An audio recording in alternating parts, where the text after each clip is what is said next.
Buenas tardes, nosotros somos alumnas del Instituto Michoacano de Ciencias de la Educación, José María Morelos, Extensión La Unión. La materia que estamos cursando es Seminario en Pedagogía Comparada 1, a cargo del profesor Jesús Guillermo Ramírez Mireles. El tema que nos tocó exponer es la comparación analítica diferencial en la estructura del sistema educativo y teorías pedagógicas. Equipo número 1. Está conformado por María Guadalupe Acevedo Torres, Ana Cristina Nava Espino, Janoy Contreras Maldonado y Lourdes Estefany Isidro Flores.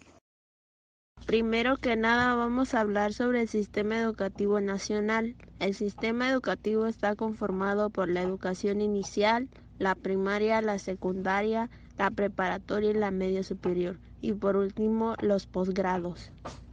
También hay que recordar que se hicieron acuerdos en los derechos de la educación, en los que participó el Foro Mundial sobre la Educación, el Pacto Nacional sobre los Derechos Sociales y Culturales, la Convención de los Derechos de los Niños, así como la Declaración Universal de los Derechos Humanos. En 1948, por primera vez se define y se reconoce el artículo 26 de la educación como derecho humano.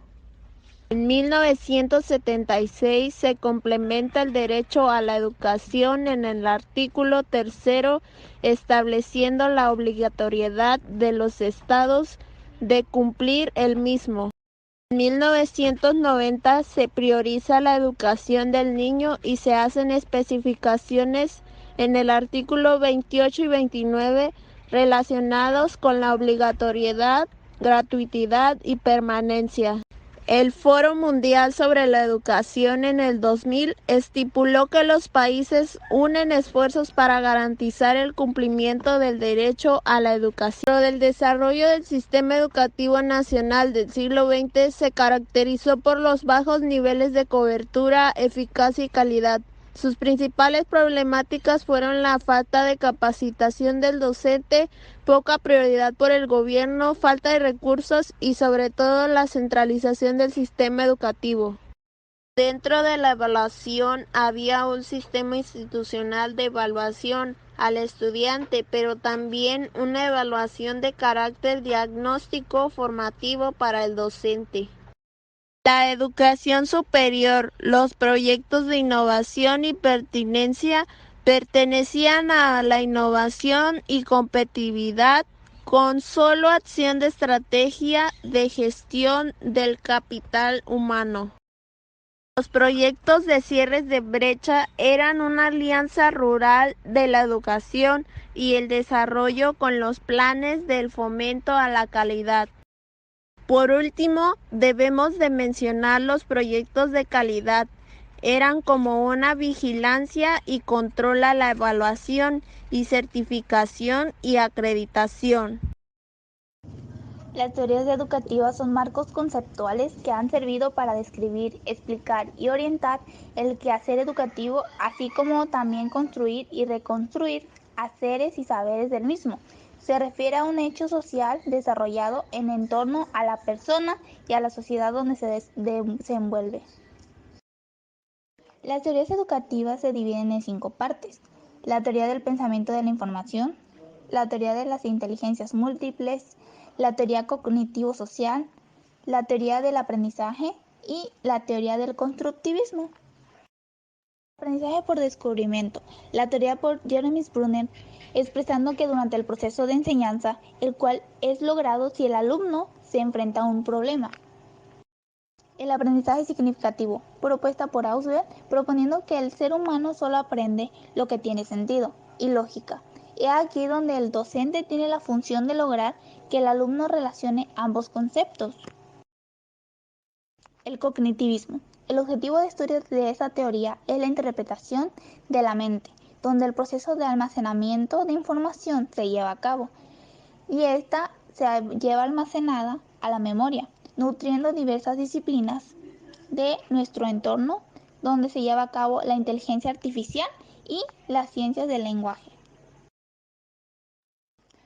Las teorías educativas tienen la función de estudiar y analizar diferentes procesos de aprendizaje, donde logran así obtener resultados y mejor entendimiento de las actitudes y los comportamientos humanos, así mejorando los resultados de cada ser humano, ya que cada uno de estos tiene una diferente manera de aprender y de comprender diferentes sucesos. A continuación les voy a presentar algunos filósofos que aportaron y dejaron un gran legado en materia educativa. Tenemos también a John Dewey. Él concibió la escuela como un espacio de producción y reflexión de experiencias relevantes de vida social que permite el desarrollo de una ciudadanía plena. El método experimental de su pedagogía se basa en la educación de la destreza individual, de la iniciativa y del espíritu de empresa en detrimento de la adquisición de los conocimientos científicos. Para John Dewey, la educación es una constante reorganización o reconstrucción de la experiencia. A partir de esto, su principal preocupación fue poder desarrollar una educación que pudiera unir a la tradicional separación entre la mente y el cuerpo. Celestin Freiner. Él decía que la escuela que promulga Freiner es para el pueblo, para las clases trabajadoras o con un interés popular con democracia interna y con cultura democrática y participativa. Enrique Pestalozzi tuvo como objetivo incluir nuevos aportes en educación infantil, respetando el desarrollo del niño para lograr así en ellos una educación integral, donde uno de los factores importantes es el juego, ya que mediante la exploración y la observación el niño aprende de una manera significativa. Pestalozzi se hizo más conocido por su método de enseñanza. Él nos dice que el conocimiento humano comienza con la intuición sensible de las cosas y que a partir de ella se forman las ideas.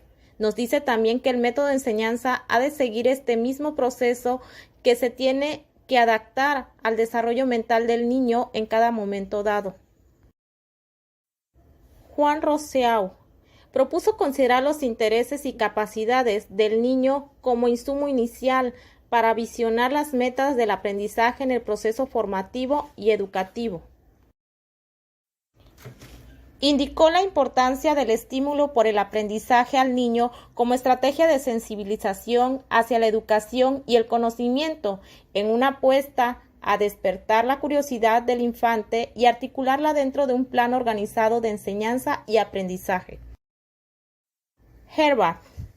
Este filósofo y pedagogo alemán, conocido como el padre de la pedagogía científica basada en la psicología, es el constructor del primer sistema de teoría educativa. Señala 3 funciones esenciales para lograr el fin de la educación: carácter moral.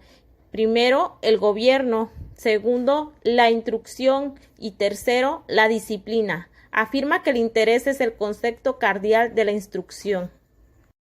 Los pasos o grados formales en la enseñanza abarca 4 etapas: la etapa de la claridad o de la mostración del objeto, etapa de la asociación o comparación, etapa de la sistematización y etapa del método o la aplicación. El desempleo, la delincuencia, la violencia intrafamiliar, el mal manejo del Estado, todo es culpa de la educación, de la falta de educación. Se rebasa que la delincuencia del país viene por la misma razón, la falta de educación.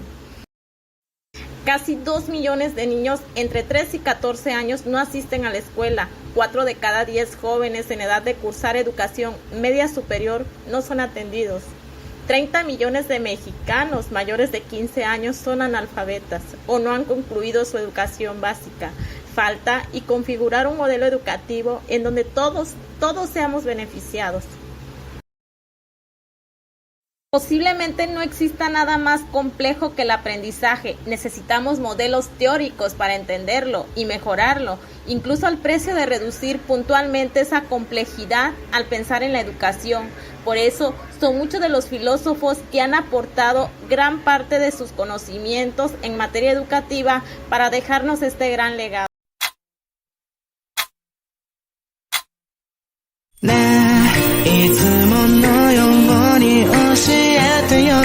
길 못 즐겼세 뭐 Created using Powtoon.